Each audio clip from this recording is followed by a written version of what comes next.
Make sure to subscribe to this channel for more videos like this.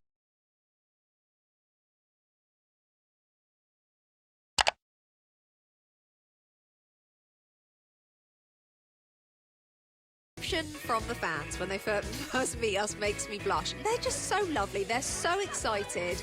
The people who are there hosting, especially I'm thinking of Rebecca Lowe, are just genuine and very warm, and it makes everybody feel like they're a part of the show. The most common thing we hear is thank you. And we sometimes say, no, thank you. You are our viewers. You're letting us into your home. We are the guests here. Just feeling the warmth and appreciation from them to us, and it means a lot. There have been a few things which I've been really, really grateful for. I mean, a little boy had a big banner with my name on it, and so I gave him a big hug for that, because that was just so sweet. One of the best moments at FanFest for me, one that I'll always remember, involved a young lady from Texas called Jessica Shannon. I discovered the Arsenal and I really loved everything that I saw and read with Wenger, and then Henri solidified it very much so. She's a huge Arsenal fan, and she'd gone viral because she'd burst into tears seeing her Arsenal just warm up in a pre-season friendly in the United States. They hadn't even played yet. She was just so emotional just being there and seeing her Arsenal in front of her eyes.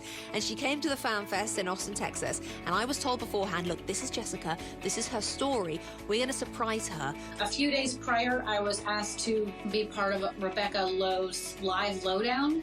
And then all of a sudden I hear Laka, a video of Laka talking to me. Hi Jessica, this is Laka. I love your passion for Arsenal. Just come to London to watch a game. And I think life cannot get better than this. This is like my favourite part of live television. Well, Jessica, you're not going to have to wait much longer, because the Premier League and Arsenal, they are going to send you to London for a match of your choice. It's pure shock. Okay, she's crying. She's crying. She was beside herself, and Jessica and I have become strong Instagram buddies. That is so incredible. Thank you very much. She is a wonderful support of our show. She's a huge support of mine as a female in a male industry. She had the best trip ever, including meeting Gunnosaurus and the one and only Lee Dixon. That's the day that my dreams came true.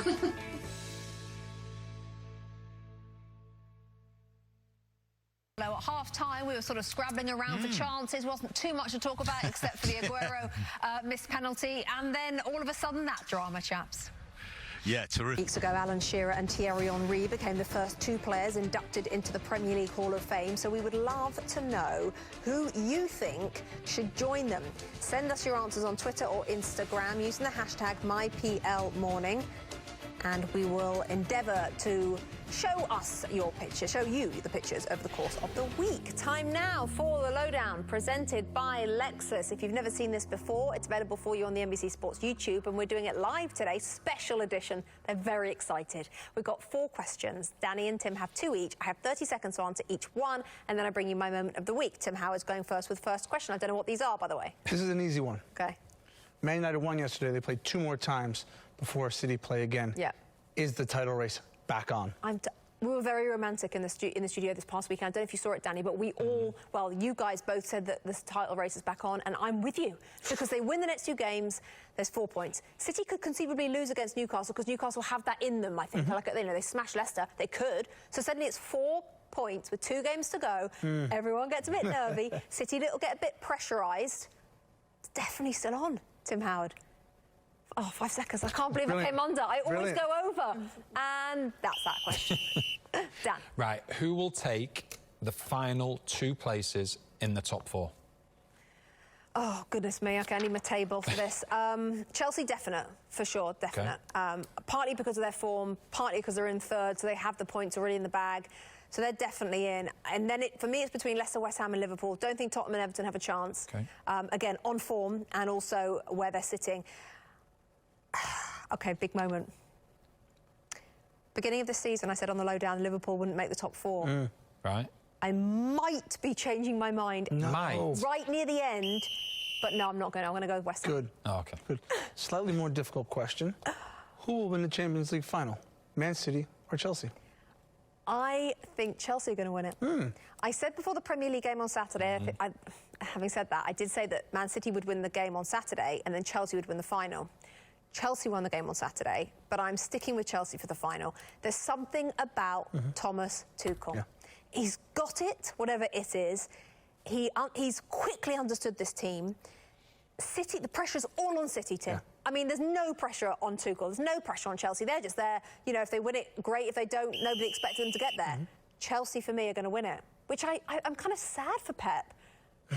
But I can't see it. I feel like they might crumble a little bit.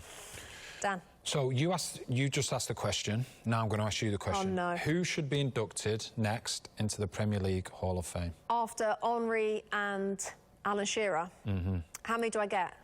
1. Oh, crikey. That is so hard. That's the whole point. We've got to make it my difficult. next one to be inducted into the Hall of Fame, I'm stuck between 2. I'm stuck between Dennis Bergkamp and Roy Keane. Can't go wrong. You can't, can you, with either of them? You can. I mean, they're a bit different. No, it's only because you think I should say Roy Keane. They're very different players. I'm glad that Roy Keane's no end of this building, because I'm going to say Dennis Bergkamp. I knew it. Yeah, you have to go with joy. You have to go with joy. And yes, Roy Keane is joyful for United fans, but Dennis Bergkamp was joyful for everyone. He was just a figure of joy. Dennis Bergkamp's my number 3. Okay, thank you, chaps. Time for my moment of the week, presented by Lexus. It had to be, didn't it? That last-minute goal from Marcus Alonso. Less about the goal, more about, of course, what it meant, especially, as we've seen a few minutes ago, the penalty claim for Sterling up the other end wasn't given, which could end up being defining, you never know.